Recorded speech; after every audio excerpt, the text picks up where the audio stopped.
नमस्कार दोस्तों, गार्गी क्लासेस पर आपका स्वागत है। डेट आज की 6 मई 2022। देख लेते हैं इंडियन एक्सप्रेस की इंपॉर्टेंट न्यूज़ जो अभी हम इस वीडियो में डिस्कस करेंगे। सबसे पहले हम बात करते हैं फ्रंट पेज की इंपॉर्टेंट न्यूज़ की। फर्स्ट न्यूज़ है, डिलिमिटेशन कमीशन ने अपनी तरफ से फाइनल ऑर्डर डिक्लेयर कर दिए हैं, जिसमें जम्मू को 43 सीटें दी है और कश्मीर को 47 सीटें दी हैं। ठीक है, तो ये जो मुद्दा है इसको हम डिटेल में डिस्कस करेंगे एक्सप्लेन्ड पेज पे। ठीक है, इसके आगे एक न्यूज़ इधर दी हुई है। WHO के हिसाब से इंडिया में 2020 और 21 में मतलब कोविड के टाइम पर लगभग 47.4 लाख डेथ्स हुई है, जबकि हमारी गवर्नमेंट ने बताया है कि 1.49 लाख के लगभग डेथ हुई है। तो इसका मतलब इसका जस्ट आप देख सकते हो कितना गुना ये हो चुका है, लगभग 10 गुना से भी ज़्यादा। ठीक है ना, तो आप देख लो कि यहाँ पर ये डिस्क्रिपेंसीज आ रही है। तो ओवरऑल मेन बात क्या है WHO के हिसाब से कि 2020-21 में कोविड की वजह से इंडिया में 47,40,000 के लगभग लोगों की डेथ हुई है। और ये कोई इंडिया स्पेसिफिक की प्रॉब्लम नहीं है कि ऑफिशियल डेटा है वो जिन्होंने बहुत अंडर एस्टिमेट किया है। ये बोलो पूरी दुनिया में ही ऐसा ही हो रहा है। WHO के हिसाब से ये कहा जा रहा है कि लगभग पूरी दुनिया में 1.5 करोड़ लोगों की डेथ हुई है कोविड की वजह से, चाहे डायरेक्टली हो चाहे इनडायरेक्टली हो, किसी भी वजह से हुई हो। ठीक है, जबकि आप देखो ओवरऑल अलग अलग कंट्रीज़ का जो ऑफिशियल डेटा है उसको ऐड करके देखें तो केवल 54 लाख डेथ बताई जा रही है। तो आप खुद देख लो कि 1 करोड़ डेथ जो हैं उनको काउंट ही नहीं किया गया है। तो ये एक कंसर्न यहाँ पर निकल के आता है। WHO के हिसाब से देखें तो लगभग 8.3 लाख कोविड डेथ्स हुई हैं केवल और केवल 2020 में, जबकि हमारा जो ऑफिशियल डेटा रिलीज हुआ है उसमें कितना बताया कि 2020 में केवल 1.49 लाख, केवल 1.5 लाख डेथ्स हुई हैं, जबकि WHO क्या बोल रहा है 8.3 लाख। अब आप देख लो कितना ज़्यादा मल्टीप्लाई हो चुका है, कितनी ज़्यादा डेथ्स हुई हैं जो कि ऑफिशियली काउंट ही नहीं की गई। क्योंकि रिसेंटली जो CRS और SRS इनका जो डेटा रिलीज हुआ था उससे संबंधित हमने डिस्कशन भी किया था कि हमारे कितनी डेथ हुई है कोविड की वजह से। WHO का एस्टिमेशन ये है कि कोविड-19 की वजह से लगभग 39 लाख डेथ्स हुई हैं 2021 में। ठीक है, इसका मतलब ये हो गया पूरी वर्ल्ड में जितना रिपोर्ट किया गया है उससे 4 लाख डेथ्स ज़्यादा हुई है 2021 में। मतलब 2020 में तो बहुत सारी हुई थी, अब 2021 में भी बहुत हुई है। ठीक है, तो इस तरीके से ये डेटा डिस्क्रिपेंसी को शो करता है। WHO का डेटा देखा जाए और गवर्नमेंट के द्वारा जो डेटा रिलीज किया जा रहा है उसमें, और डिस्क्रिपेंसी भी ह्यूज 10 गुना जितना डिफरेंस आ रहा है। तो इस तरीके से देखा जाए तो लगभग 90% डेथ्स अनरिपोर्टेड चली गई। यही तो एक बहुत बड़ा सवाल आ गया कि क्या मेथोडोलॉजी यूज़ की जा रही है, और जो मेथोडोलॉजी यूज़ की जा रही है हमारे देश में इनको डेथ रेट्स को इनको पता करने के लिए, वो ऑलरेडी हम देख ही चुके हैं, जो हमारा एक्सप्लेन पेज पे डिस्कशन हो। और ये जो ऑफिशियल डेटा जो गवर्नमेंट की तरफ से रिलीज़ किया गया है उससे रिलेटेड जो हमारा डिस्कशन है उसका वीडियो ऑलरेडी हम डिस्कस कर चुके हैं। लिंक भी मैं शेयर कर रहा हूँ डिस्क्रिप्शन बॉक्स में, तो आप ज़रूर देख लेना अगर नहीं देखा हो तो। वहाँ पर एक्सप्लेन पेज पे पूरी डिटेल में हमने देख लिया था। खैर, नेक्स्ट न्यूज़ आ जाती है, देखो फ्रंट पेज पे ही, सेडिशन, राष्ट्रद्रोह। तो सुप्रीम कोर्ट देखो एक्सप्लोर करना चाह रहा है कि भाई ये सेडिशियस चार्जेस जो लगते हैं, हमारे जो इंडियन पीनल कोड है उसका सेक्शन है 124A। इस इंडियन पीनल कोड के बेसिस पे बहुत से लोगों को जब भी कोई स्टेटमेंट दिया जाता है, पब्लिक डोमेन में स्पीच दिया जाता है, तो उसके बेसिस पे उनको सज़ा दे दी जाती है कि बोले इन्होंने इस तरीके का काम कर दिया या बात बोल दी कि जो कि राष्ट्र विरोधी है। तो ऐसे में सुप्रीम कोर्ट ने ये कहा है कि हम लार्जर बेंच के पास में भेजेंगे इस पर्टिकुलर सेक्शन को रिव्यू करने के लिए कि क्या इसे हमें कंटिन्यू करना चाहिए या इसको इंडियन पीनल कोड से हटा देना चाहिए। ठीक है, तो इसके जवाब में गवर्नमेंट को रिप्रेजेंट करते हुए हमारे देश के सबसे बड़े वकील, सरकारी वकील, अटॉर्नी जनरल, उन्होंने ये कहा कि सर इसके लिए तो केवल नॉर्म्स बना दो कि मिसयूज़ ना हो, इसको स्टक डाउन करना ठीक बात नहीं होगी। तो ऐसे में सुप्रीम कोर्ट में सुनवाई चल रही थी कि भाई IPC की सेक्शन 124 की कॉन्स्टिट्यूशनल वैलिडिटी एक बार चेक की जाए। तो सुप्रीम कोर्ट ने इस चीज़ को डिसाइड किया कि भाई 1962 के अंदर एक जजमेंट आया हुआ है, जिस जजमेंट का नाम है Kedarnath Singh versus state of Bihar. उसमें 5 जजेस की बेंच थी, 5 जजेस की कॉन्स्टिट्यूशन बेंच ने इस सेक्शन को अपहेल्ड किया। अपहेल्ड का मतलब कि भाई इसको कंटिन्यू करो, इसको बंद करने की ज़रूरत नहीं है। ठीक है, और एक बैलेंस तरीके से गाइडलाइन भी अपनी तरफ से बता दी थी कि भाई इसका कैसे कैसे यूज़ होना चाहिए।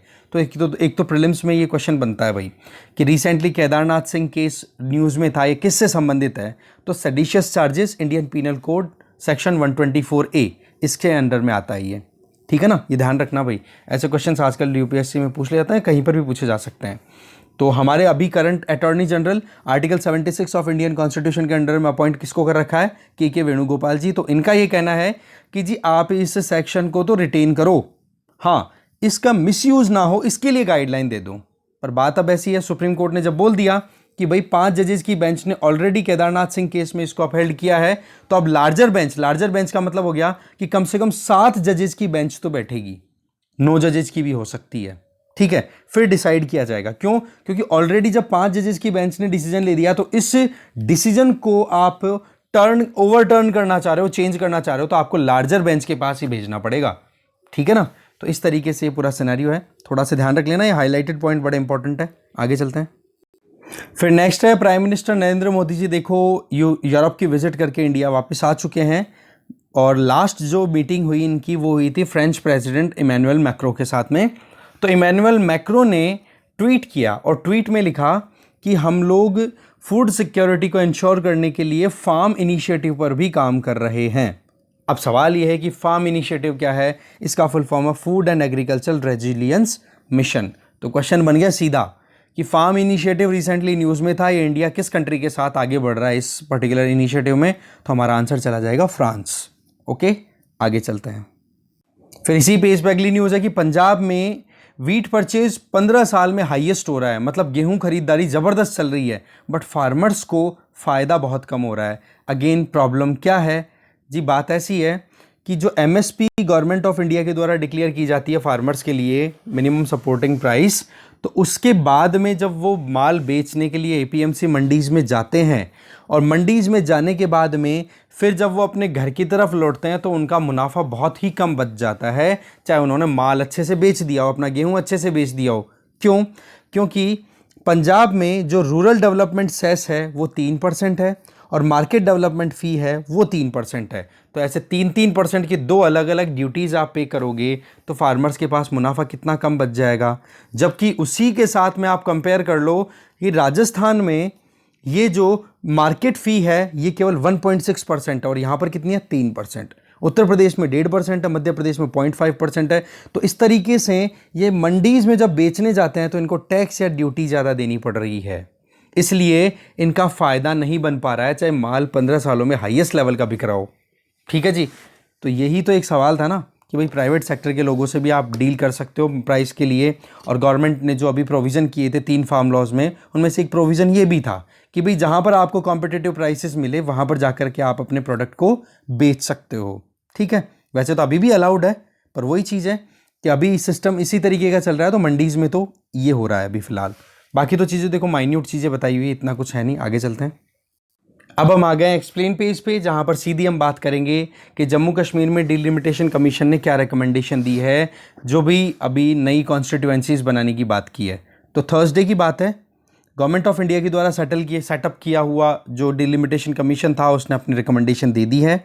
और ये डिलिमिटेशन किसके बेसिस पे की गई है? आपको पता है कि 2019 में जो Jammu and Kashmir reorganisation act जो पार्लियामेंट ने पारित किया था, जिसके बेसिस पे जम्मू कश्मीर जो पहले स्टेट हुआ करता था उसको डिवाइड किया गया, 2 पार्ट्स में डिवाइड करके यूटी में कन्वर्ट कर दिया, एक लद्दाख और दूसरी जम्मू एंड कश्मीर।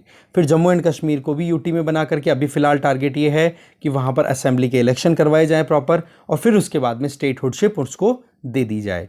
तो इस केस में Jammu and Kashmir reorganisation act 2019 के तहत अभी जो ये ये जो डिलिमिटेशन कमीशन कॉन्स्टिट्यूट हुआ है, इसने अपनी तरफ से 114 सीटों की बात की है।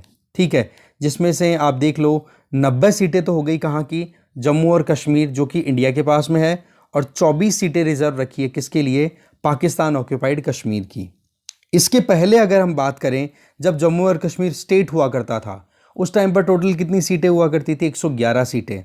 उनमें से 46 सीट्स तो होती थी कश्मीर की, 37 जम्मू की, और 4 लद्दाख की, और 24 पीओके के लिए।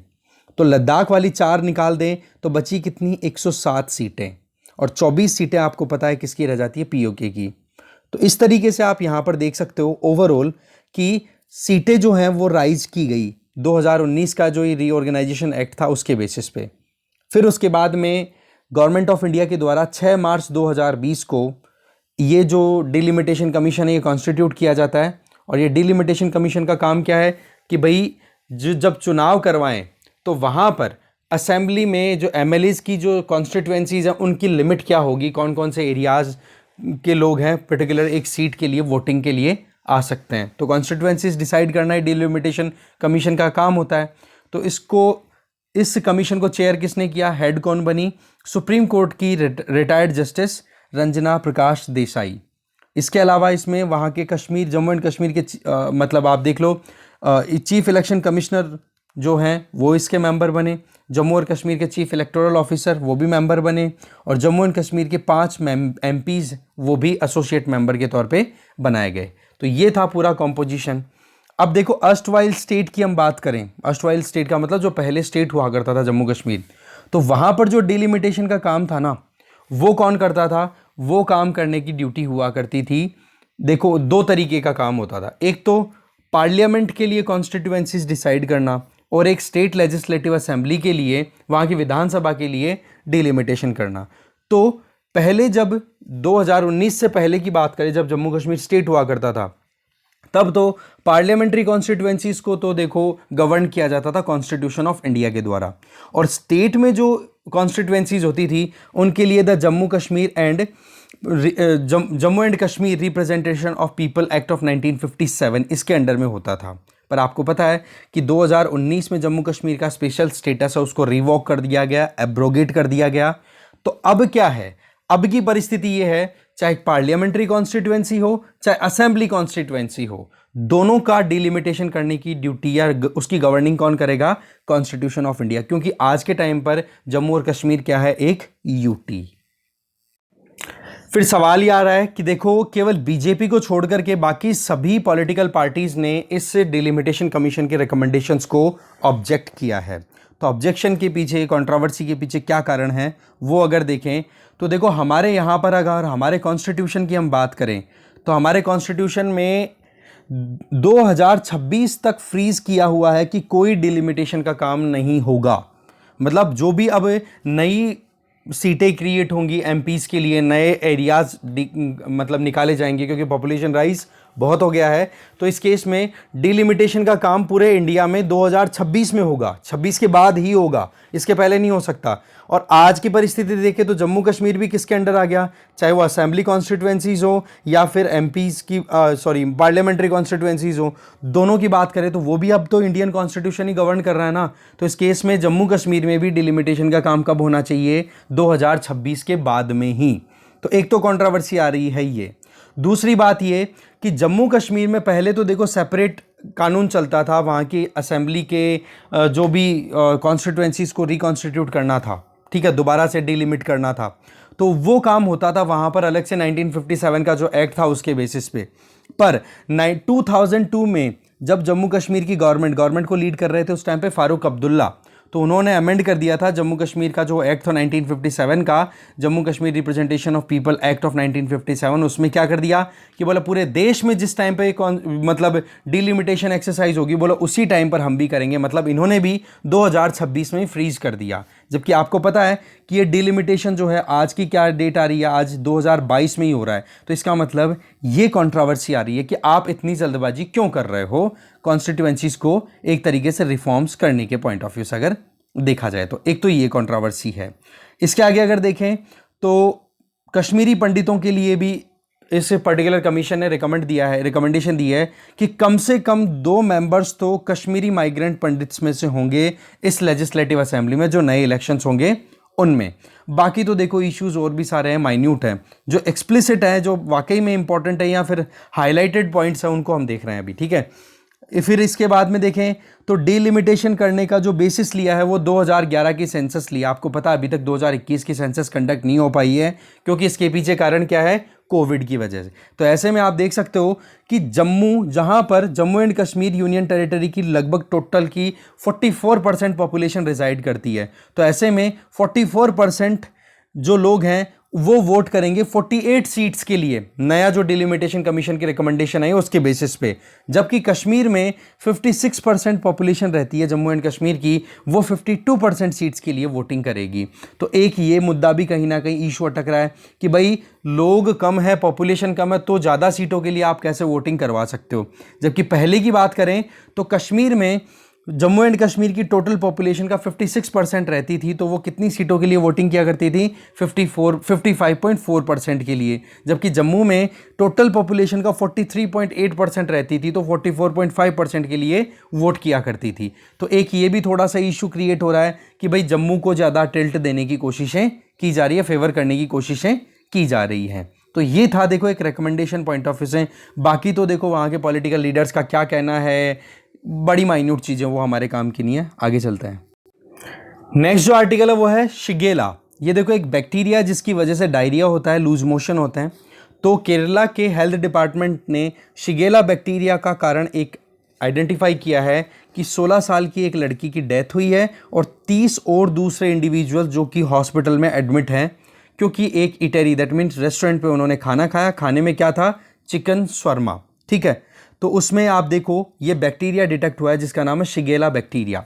ओके, तो बैक्टीरियम या बैक्टीरिया की अगर हम बात करें तो शिगेला बेसिकली एंटेरोबैक्टर फैमिली से बिलोंग करता है। इसका मतलब जो हमारे पेट में जो आंतें होती है, इंटेस्टाइन्स होती है, उनमें मिलने वाले बैक्टीरियाज में से एक बैक्टीरिया है, जो कि सारे के सारे ही डिजीज कॉजिंग नहीं होते हैं, वो हमारी बॉडी के लिए अच्छे भी होते हैं, फूड को डाइजेस्ट करने में भी अच्छे होते हैं।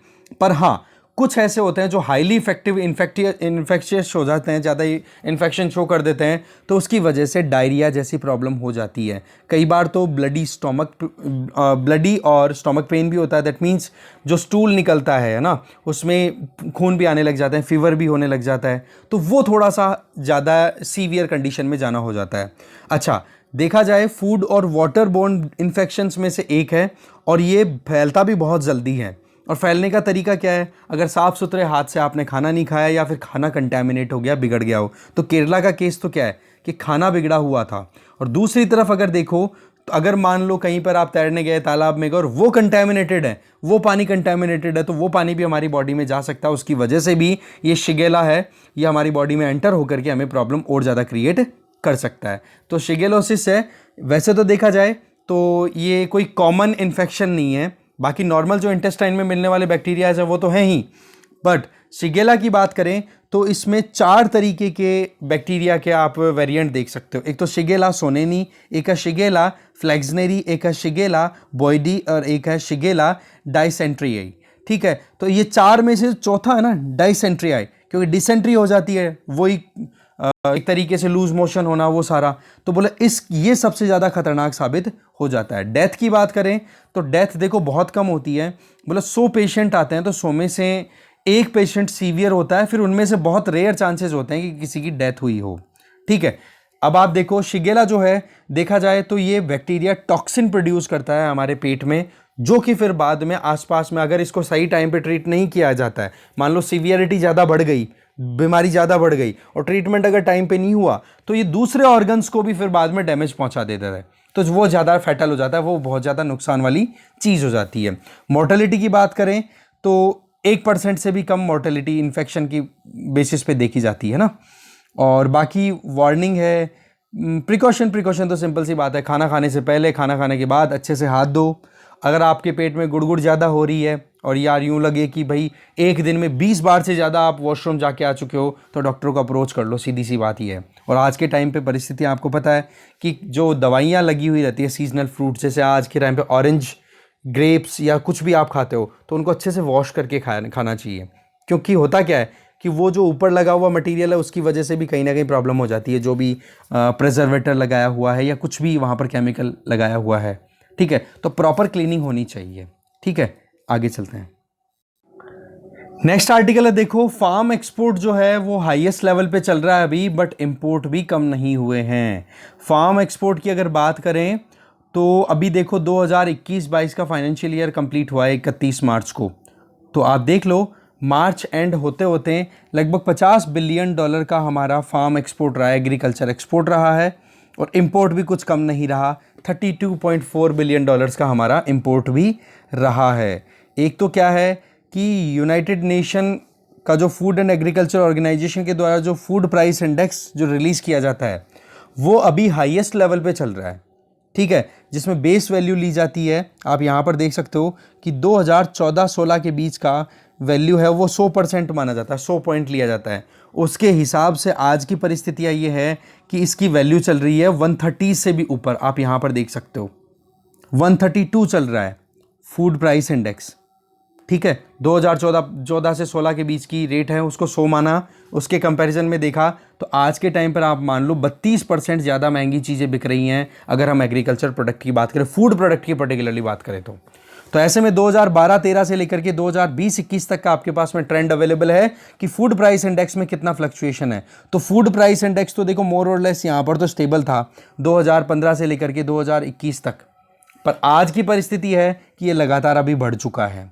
तो ऐसे में हमारे यहाँ पर हमारा एक्सपोर्ट पर कितना असर पड़ा, तो देखो यहाँ से शुरू होता है 2019, 20 और 21 के साल में एक्सपोर्ट है वो राइज होता हुआ दिखा रहा है वैल्यू पॉइंट ऑफ व्यू से। यहाँ पर बिलियंस में हम बात कर रहे हैं, ठीक है।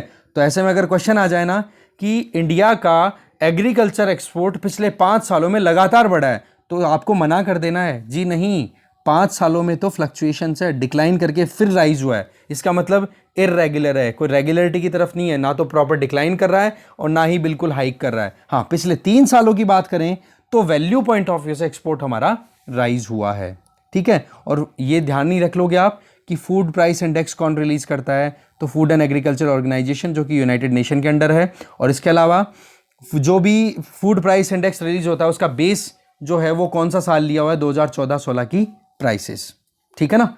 तो बस इतना ही है, बाकी तो बहुत डेटा है यहाँ पर, मुझे नहीं लगता डेटा पर आपको ध्यान देना चाहिए। अच्छा, ध्यान किस पे देना है, इकोनॉमिक सर्वे पे दे लेना, ठीक है। उसमें पिछले 5-7 सालों का ट्रेंड मिलेगा और वो गवर्नमेंट का डेटा है और उसी के बेस पे हमें आंसर देना है हमारी एग्जाम में, ठीक है।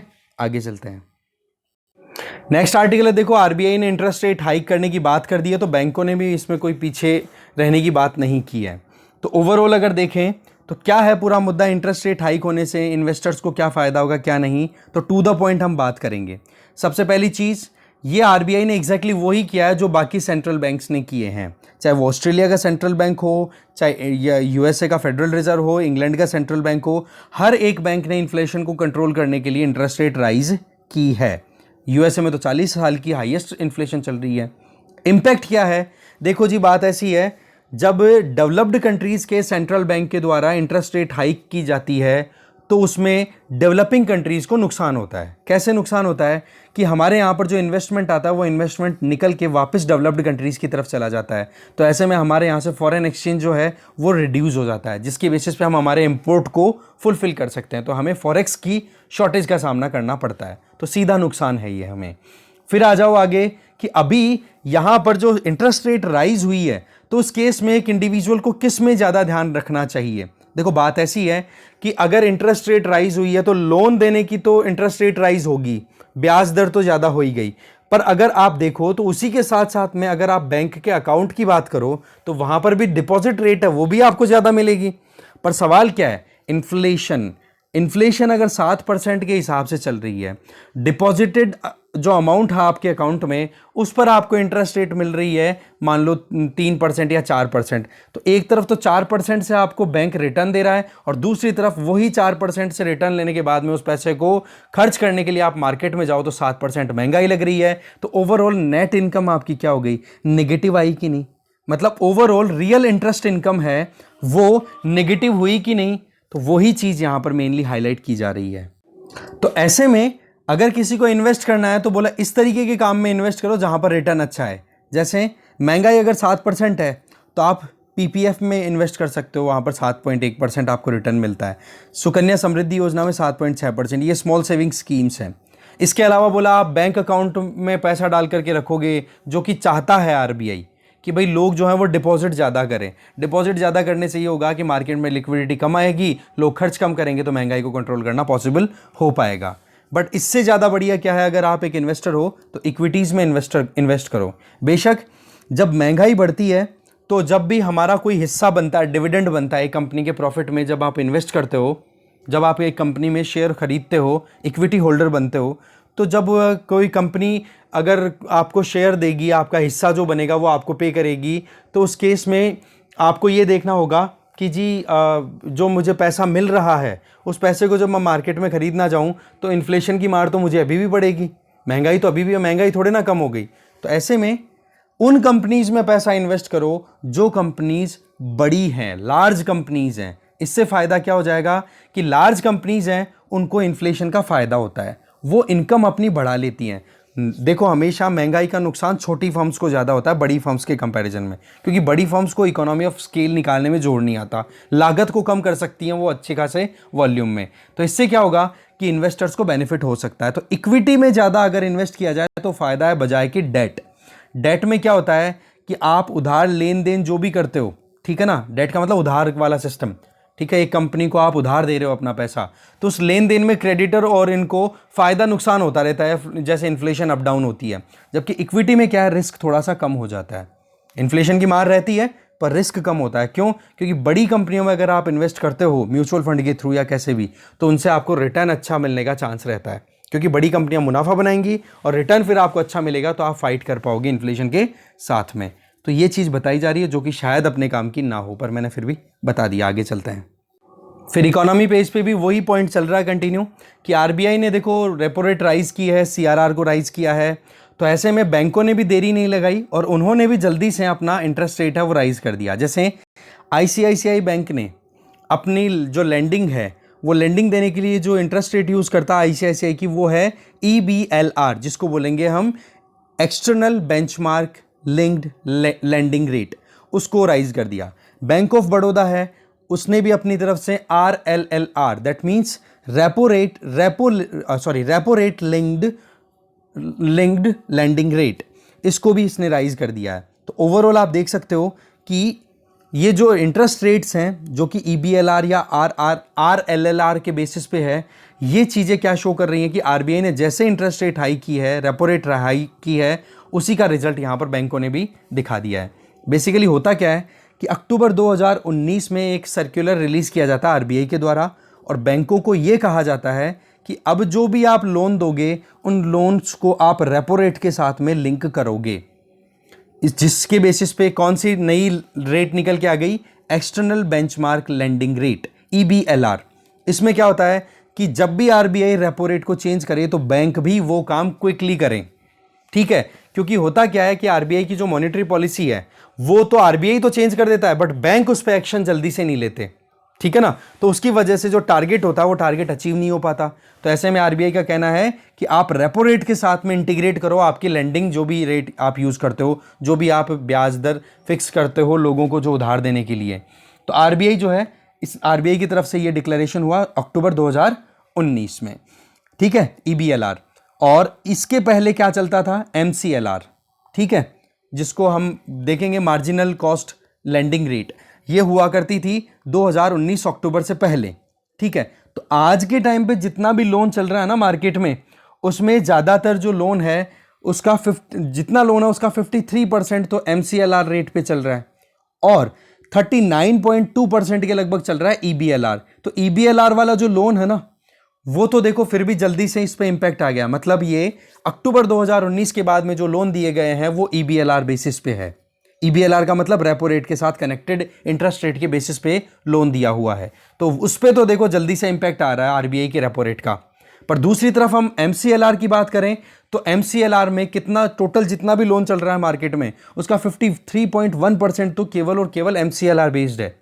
तो ऐसे में अभी जो इंपैक्ट है वो EBLR पे है। MCLR इसका मतलब चेंज नहीं हुई, नहीं, इसके पहले ही हो चुकी है MCLR। SBI, Kotak Mahindra, axis bank, इन्होंने जो लैंडिंग दे रखी है ना, जो उधार दे रखा था, जिसको हम बोल रहे हैं MCLR बेस्ड, जिसको फुल फॉर्म होगी यहाँ पर marginal cost of fund based landing rate, ये MCLR को पहले ही राइज कर चुके हैं ये बैंक्स। इसका मतलब EBLR अब राइज हो गया, MCLR पहले राइज हो गया, ओवरऑल ब्याज की दर राइज हो गई है।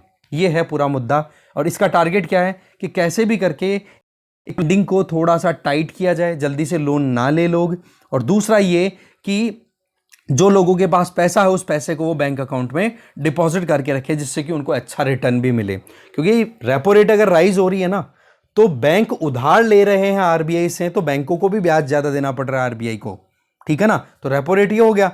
दूसरी तरफ अगर रेपो रेट राइज होती है तो वहां पर बैंक भी फिर जो भी अमाउंट डिपॉजिट किया जाएगा बैंकों में उस पर रिटर्न अच्छा देंगे। अच्छे का मतलब ये नहीं बहुत ज़्यादा, बस हाँ जितना अभी हमें डिपॉजिटेड अकाउंट में 2.5 या 3% के लगभग इंटरेस्ट रेट मिलता है उससे बढ़कर के इंटरेस्ट रेट अब बैंकों को देना होगा, मतलब बैंक देंगे कस्टमर्स को। तो ये रहेगा, तो ब्याज उधार लेना भी महंगा हो गया और डिपॉजिट करने पे रिटर्न भी आपको मिलेगा। तो ओवरऑल काम क्या हो गया, मार्केट में लिक्विडिटी को कंट्रोल करना। आगे चलते हैं। फिर वर्ल्ड पेज पे एक न्यूज़ है, इजराइल ने देखो अपनी तरफ से वेस्ट बैंक को और कैप्चर करने के लिए प्लान तैयार कर लिया है ढंग से। अब ये वेस्ट बैंक क्या है इसका हम मैप पे देखेंगे तो ठीक रहेगा। ये आप यहाँ पर देख सकते हो वेस्ट बैंक, ठीक है। तो बेसिकली ये है डेड सी, इधर यहाँ पे है डेड सी और डेड सी के वेस्टर्न पोर्शन में लोकेटेड है। डेड सी किस किस के बीच में आता है, इजराइल और जॉर्डन के बीच में, ओके। और उसी के वेस्ट साइड में लोकेटेड है ये वेस्ट बैंक, जहाँ पर पैलेस्टीनियंस रहते हैं। पैलेस्टीनियंस दो जगह पे रहते हैं, एक तो वेस्ट बैंक वाले एरिया में और एक गाजा स्ट्रिप पे, ठीक है, जहाँ से हमास ऑपरेट करता है, ठीक है। इजराइल और हमास के बीच में लड़ाई चलती रहती है ही। तो बेसिकली ये जो वेस्ट बैंक है ये जॉर्डन और इजराइल के बीच में लोकेटेड है और इसी डेड सी के वेस्ट साइड में वेस्ट बैंक लोकेटेड है, ठीक है। ऊपर आप गोलन हाइट्स भी देख सकते हो जो कि इजराइल और सीरिया के बीच में डिस्प्यूटेड टेरिटरी है जो कि अभी कैप्चर कर रखी है इजराइल ने, ठीक है। तो इस तरीके से इस डिस्कशन में जो भी कंटेंट था वो हमारा यहीं ख़त्म होता है। Thank you.